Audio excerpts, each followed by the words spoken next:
परिचय। किसका टुकड़ा बड़ा है? पार्थ और गिन्नी ने एक दुकान से आम पापड़ खरीदा। उनके टुकड़े ऐसे दिखते थे। दोनों बता नहीं सकते थे कि किसका टुकड़ा बड़ा था। पार्थ और गिन्नी के एक मित्र ने 1 सेंटीमीटर के छोटे वर्गों का उपयोग करते हुए एक रास्ता सुझाया। टुकड़ा ए की लंबाई 6 सेंटीमीटर है।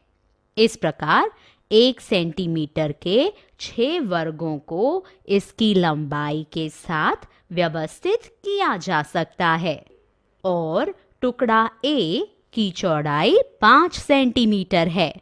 इस प्रकार इसकी चौड़ाई के साथ 5 वर्गों की व्यवस्था की जा सकती है। पार्थ ने अपने वर्गों की गणना की और 30 वर्ग पाया। इसी प्रकार गिन्नी को 33 वर्ग मिले। गिन्नी का टुकड़ा पार्थ के टुकड़े से बड़ा है। इस अध्याय में आप एक आकृति के क्षेत्रफल और परिधि के बारे में जानेंगे।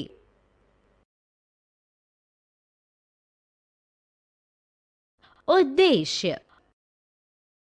इस पाठ के अंत में आप निम्नलिखित सीखने में सक्षम हो जाएंगे। आयत और वर्ग के क्षेत्रफल और परिधि की गणना करने में। परिधि के दिए जाने पर एक आयत और वर्ग का क्षेत्रफल ज्ञात करने में। क्षेत्रफल और परिधि। इस चित्र को देखो। यह स्विमिंग पूल की तस्वीर है। सीमा की लंबाई को परिधि कहा जाता है। यह मूल रूप से बंद आकृति के चारों ओर की लंबाई है। परिधि को आकृति के चारों ओर की कुल लंबाई के रूप में परिभाषित किया जाता है। परिधि की इकाई लंबाई की इकाई के समान है और परिधि के अंदर के क्षेत्र को क्षेत्रफल कहा जाता है। मूल रूप से यह समतल आकृति से घिरा क्षेत्र होता है।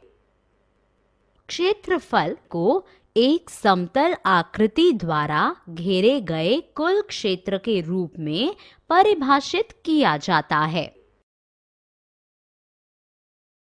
एक आयत की परिधि। इस आयत को देखो। यह एक ऐसी आकृति है जिसकी विपरीत भुजाएं समान और समानांतर होती हैं। बड़ी भुजा को लंबाई कहा जाता है और इसे L द्वारा दर्शाया जाता है।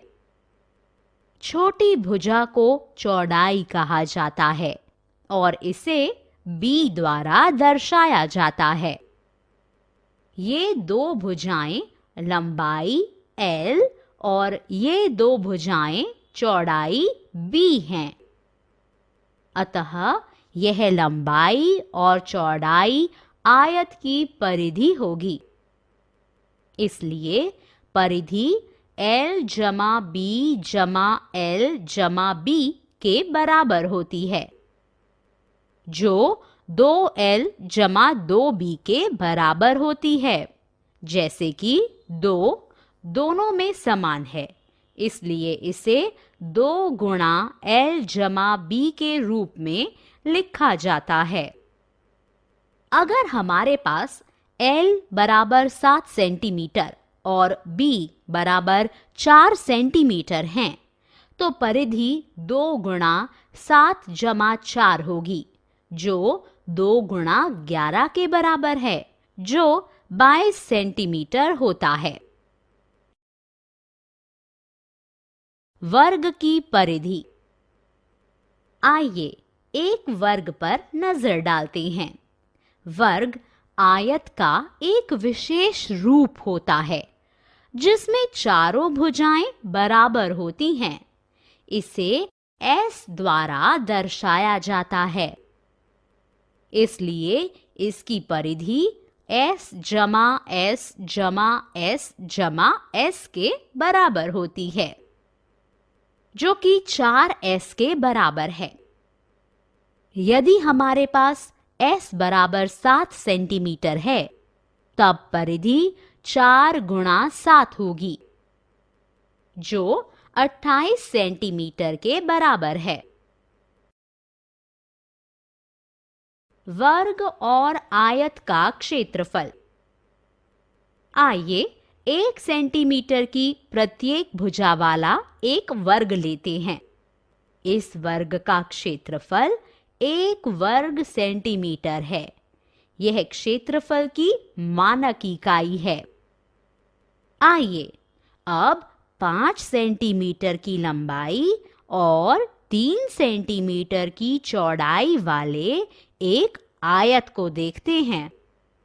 आयत का क्षेत्रफल निकालने के लिए 5 सेंटीमीटर को 1 सेंटीमीटर के 5 कॉलम में बांटते हैं। इसी प्रकार 3 सेंटीमीटर को सेंटीमीटर की 3 पंक्तियों में बांटते हैं। इस प्रकार हमें 1 सेंटीमीटर के 15 वर्ग मिलते हैं, जो कि 1 वर्ग सेंटीमीटर क्षेत्रफल के 15 वर्ग हैं। इसलिए क्षेत्रफल बराबर 15 वर्ग सेंटीमीटर बराबर 5 गुणा 3 वर्ग सेंटीमीटर है। इसलिए यदि हमारे पास लंबाई L और चौड़ाई B का आयत है, तो आयत का क्षेत्रफल बराबर L गुणा B होगा। और अगर हमारे पास प्रत्येक S भुजा वाला एक वर्ग हो, तो वर्ग का क्षेत्रफल बराबर S गुणा S बराबर S वर्ग होगा। मूल्यांकन। आइए अब देखें कि आप तथ्यों को कैसे समझते हैं। सही उत्तर को चुनें और रिक्त स्थान की पूर्ति करें। सारांश। हमने जो कुछ सीखा है उसे संक्षेप में दोहराएं। परिधि को आकृति के चारों ओर की कुल लंबाई के रूप में परिभाषित किया जाता है। क्षेत्रफल को एक समतल आकृति द्वारा घेरे गए कुल क्षेत्र के रूप में परिभाषित किया गया है। वर्ग आयत का एक विशेष रूप होता है, जिसमें सभी भुजाएं समान होती हैं। एक आयत की परिधि 2 गुणा लंबाई जमा चौड़ाई होती है। एक वर्ग की परिधि 4S होती है। आयत का क्षेत्रफल बराबर L गुणा B होता है। वर्ग